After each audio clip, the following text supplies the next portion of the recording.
So I'm Barry Kinyon. I was the Mercedes driver, the yuppie, the buzz, the guy people hated, the guy people wanted to kill.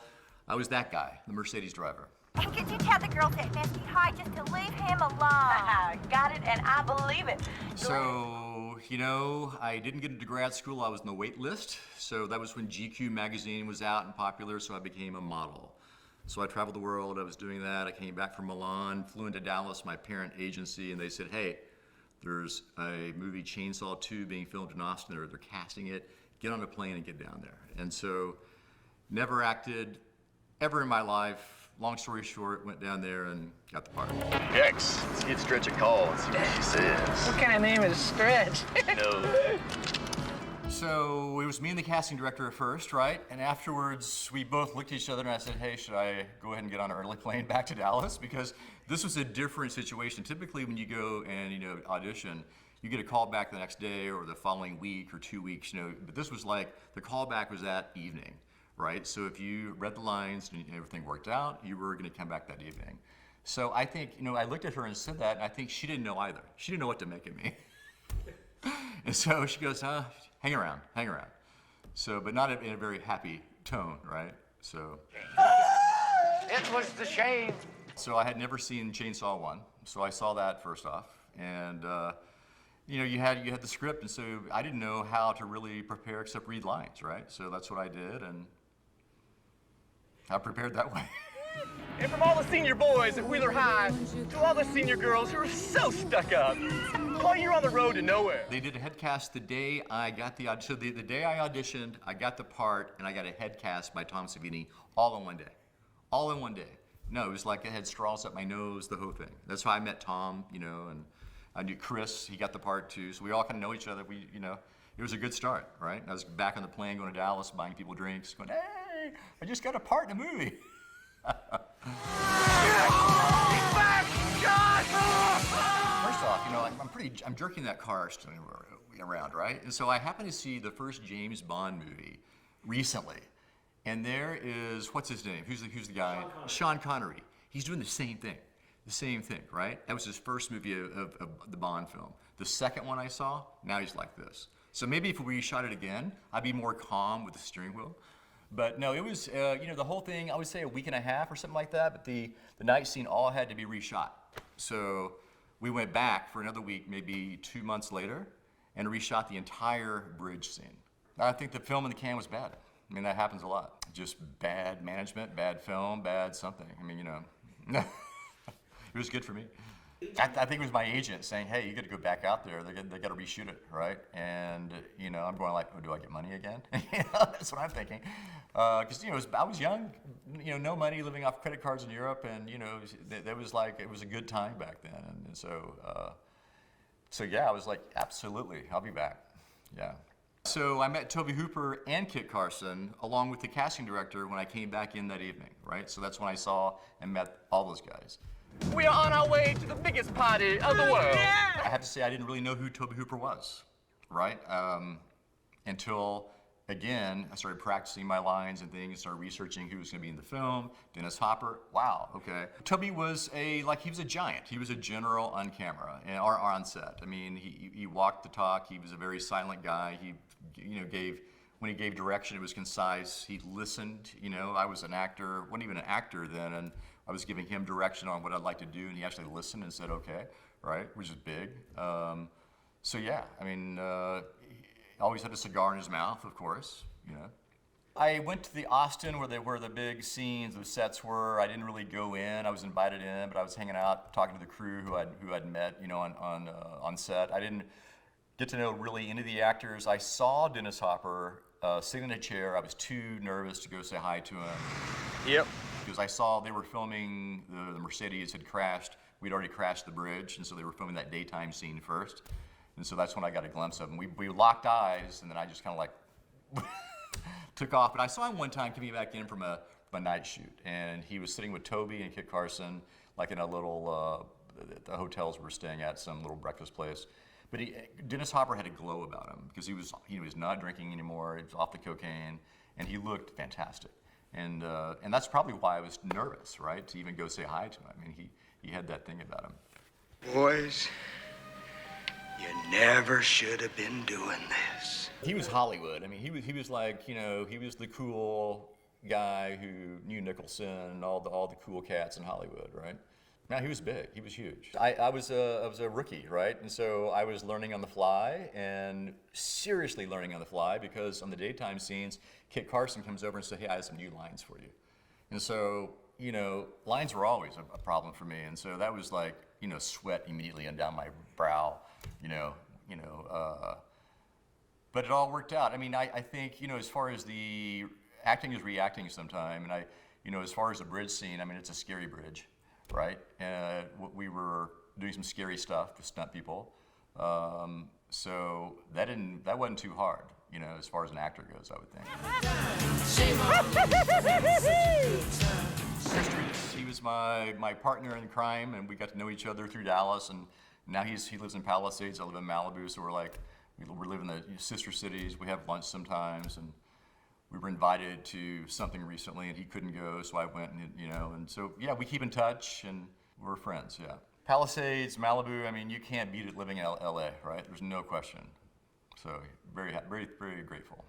Bright lights, big titties, yeah! There's a lot of people, Tom Savini, he's in the back, right? And the Mercedes in the back, I told him, hey, I found out what Cairo syrup was, the blood, I didn't know what that was.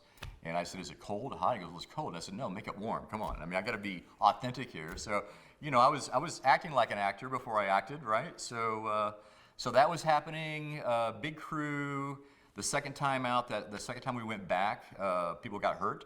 Right? Some stunt guys got hurt. Small businessman that always gets it in the ass. Well, they were in the truck and going this way, and we were being pulled. And, if you look at that, they're leaning over and doing some stuff. I don't know what happened, but I know that we were coming back, and I heard them taking somebody to the hospital. And so it was a big set, a lot of moving parts. It wasn't like I was able to see everything at once, right? And I also had this prosthetic from Tom on my head, so I had to be very careful how I walked. I was all hooked up, and So I didn't see the film when it debuted because I was in Tokyo, and so I talked to my family, and they said that we went to the film, and 2 ladies got up and clapped when you died, and I went like, really? And I said, well, I must be pretty damn good then, because that's my character. You're supposed to really not like me. Right? I mean, I was a yuppie college kid, and I think I did a pretty good job of that, so, yeah. Well, this is for Rick the Prick. He wants to hear bright lights, big titties. Wrong. I think, okay, Child's Play, they wanted our scene, mine, Chris's, Doris's scene, so we got a new contract for that, and Chris saw it, I didn't see it, he said it's fantastic, so all of a sudden now we're in the minds, or our scene is in the minds of the next generation of people, right? That's kind of cool. Right, because it lives on. So the fact that we're in the minds of some younger generation is great. I mean, I love that, right? There's something called the Cult Classic in Bastrop, where the bridge scene was actually filmed, right? And they invited me and Chris there. Chris couldn't make it, but I went there, and I had no idea. This was this year, and had no idea the fan base I had. I had people coming in from the East Coast to get my signature, and I was thinking like, oh my God, I didn't realize the whole horror amount of people out there. Everybody has something, right? I mean, everybody has a hobby, and there's a big group of people out there, and I had no idea I was even known like that. So that was fun. That was fantastic to go back there. It's also anything that's cult. I mean, it's cult classics. Anything that's cult that is cool. And so what I noticed is people wear the uniforms, wear the outfits, right? And they want to be that character, and I guess they just resonated with them. It's a community too. They feel part of that community. I think that's what it is, right? Well, what I noticed about the convention was the lines in the movie. I mean, everybody knows our lines, and it was a black comedy, pretty much, right? And that's what made the movie so cool. I have no idea why it bombed. I guess everybody thought it was a horror film at first, and it wasn't a horror film. They didn't realize the comedy aspect, but now they got it, thank God. It's the meat. Don't skimp on the meat. They want to be scared out of their minds, right? That's probably what happened. And so it was a dud for a lot of people in that way. And then I'm not sure why it came back, but if you watch the movie again, it's so flipping funny. I mean, it really is. I mean, Mosley that chainsaw scene, the sex scene, right? I mean, if you look at that, I mean, it's pretty damn good. It really is. Oh, my brain is burning. Non-flashback. Non-flashback. Oh. Oh, I got to go meet Bill Moseley for the first time. We sat next to each other. We became good friends. And I looked over at him for like, we sat for about an hour, then I realized, hey, you're the guy that cut my head off, right? So that was fun, getting to know the cast and people I didn't get to meet, you know, on set really. Kit Carson, he was a major influence, I think, in this film, and he was the cool guy on set. I mean, you know, rip that guy. I mean, I really got along with him, and he was in every scene, you know, really wondering about every word, every line, and you know, and what do you think about this? We were recording sound in a car at 4 o'clock in the morning that he didn't think was right? So he was a workaholic, but a great workaholic, you know. You know, he walked over and put the glasses on Chris Doritas, right? And Chris is going, oh, okay, you know, and take this gun, right? I mean, I think, you know, being on a movie set, a lot of weird stuff happens. And I think one of the coolest thing for me during that time, or one of the neatest thing was driving with some stunt guys to set, you know, and we're driving about 55, 60, and the guy looks over at me and says, hey, you want to see something really cool? I said, sure. You know, next thing I know, he puts on the parking brake and we do a 180, no, a 360, right? A 360 all the way around, going 60 miles an hour, and then keep on going. And I was going, okay, I am with some professionals right now, right? These guys know exactly what they're doing. There were some moments, sticky moments in the very beginning. Some LA crew, they were not happy that some of the actors and some of the crew was from Dallas, and they didn't get their buddies who were actors, didn't get the part. They had to kind of work through that a little bit. But once we got rolling, I mean, it was great. And our trailer, that was the NBA Finals between the Celtics and Lakers. The crew I had a little bitty TV that I brought from Dallas, right? So we were all like crammed in looking at the game, you know? So it was fun. It became a family in the end because, you know, shooting the bridge scene twice, it was like you're more comfortable, it was fluid, right? People were happier. It was just it was a total different vibe. Yeah, later, sports. Just hang up, okay? No way! Good Lord!